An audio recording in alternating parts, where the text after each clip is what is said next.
आज जो सवाल हम कर रहे हैं क्लास 10 मैथ से है, वही एक्सरसाइज है 1.2 क्वेश्चन नंबर 1 में पार्ट नंबर 10 कर दिया गया। सही है। ये इक्वेशन हमारे पास कौन सा इक्वेशन है? किसी भी इक्वेशन का अगर पावर वेरिएबल हो तो वो इक्वेशन हमारे एक्सपोनेंशियल इक्वेशन कहलाता है। अब हमारे पास क्या है, यहाँ पे हम उसको सॉल्यूशन देते हैं, यहाँ से हल करते हैं। यहाँ पे हम इसमें थोड़ी सी चेंज करेंगे, 3 की पावर 2x। अब इसको मैं इस तरह भी लिख सकता हूँ,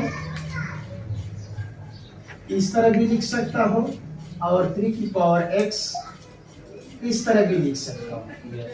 या x बाहर में तो ये दोनों आपस में मल्टीप्लाई होंगे, x इसके साथ मल्टीप्लाई होगा तो 2 भी इसके साथ, जवाब वही आएगा। आगे पीछे हो गया नंबर, सही है ना। लेकिन हमें जो आसानी है हमें इसमें 3 की पावर x, क्योंकि यहाँ भी 3 की पावर क्या है? x है। तो यहाँ पे मैं लिख लूंगा कि 3 की पावर x और ये होल स्क्वायर हो जाएगा -10 3 की पावर x प्लस 9 इक्वल 0। और इसी को मैं इक्वेशन 1 का नाम दे दूंगा, सही है ना। अब यहाँ पे ये जो है 3 की पावर x, ये मैं सपोज कर लूंगा कि ये y के बराबर है। ये आपके पास हो जाएगा इक्वेशन 2। अब यहाँ पे आप पुट कर लेंगे, पुट इक्वेशन 2 इन इक्वेशन 1 में पुट करेंगे। कौन सी इक्वेशन में? 1 में। अब ये बिल्कुल सेम, इस जगह आपके पास क्या आ जाएगा? इस जगह आ जाएगा y, ये ऊपर आ जाएगा 2, ये आपके पास आएगा -10 और इसकी जगह भी आ जाएगा ये y आ जाएगा, ये आपके पास होगा +9 इक्वल 0। अब हम जो ऐसे इनसे तलाश करेंगे, इसकी कोफिशिएंट है 1, ये 1 और खास मल्टीप्लाई करूंगा 9 आता है। अब जो ऐसे इनसे हमें चाहिए जो हम प्रोडक्ट करें 9 आ जाए और उनका एडिशन जो है वो हमारे पास -10 आ जाए। तो ये इनसे हमारे पास कौन सी है? 1 और 9 हो सकते हैं।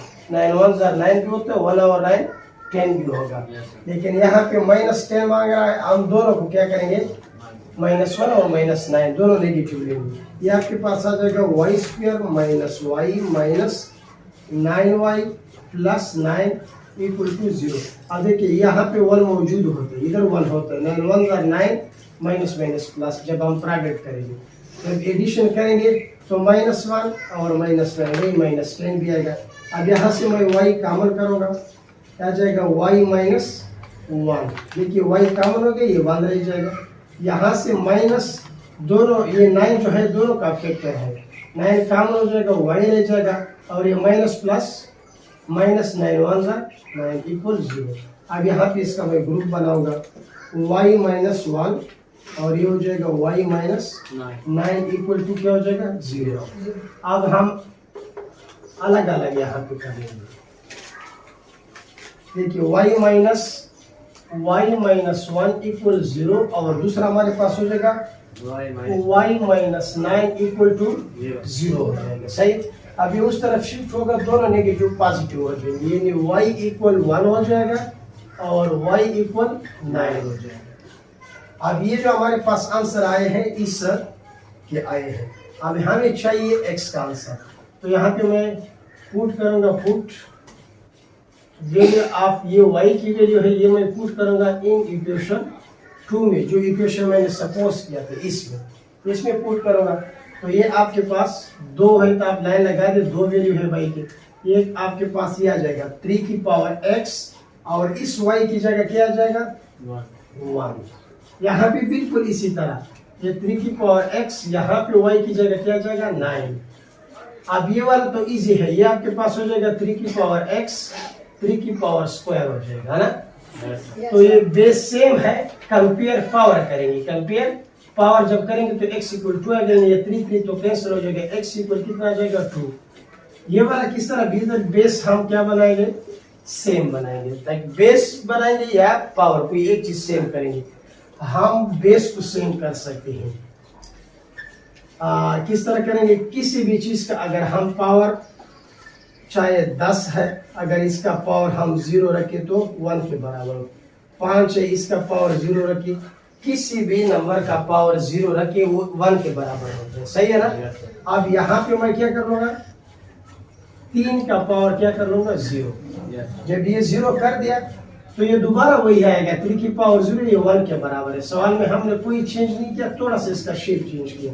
अब देखो कंपेयर पावर करेंगे, यानी बेस कैंसिल हो जाएगा, x इक्वल कितना आ जाएगा 0। आप आपके पास ये जो आए हैं 0 और 2, ये इस इक्वेशन के रूट्स हैं, यानी इसको हम सॉल्यूशन भी कहते हैं, रूट्स भी कहते हैं। अब हम इस तरह इसको लिखेंगे, इस सेट में लिखेंगे, फिर पहला हम छोटा लिखेंगे 0 और फिर लिखेंगे 2। तो हम इस पूरे को अभी हम कहते हैं सॉल्यूशन सेट, इसका है 0 और 2। अगर कोई इसका डबल आ जाए तो हम डबल नहीं लिखेंगे, 0 और यह आ जाएगा 2। तो इन सेट में कोई रिपीटिशन नहीं होता, सही। अभी आपको इस सवाल की समझ आ गई?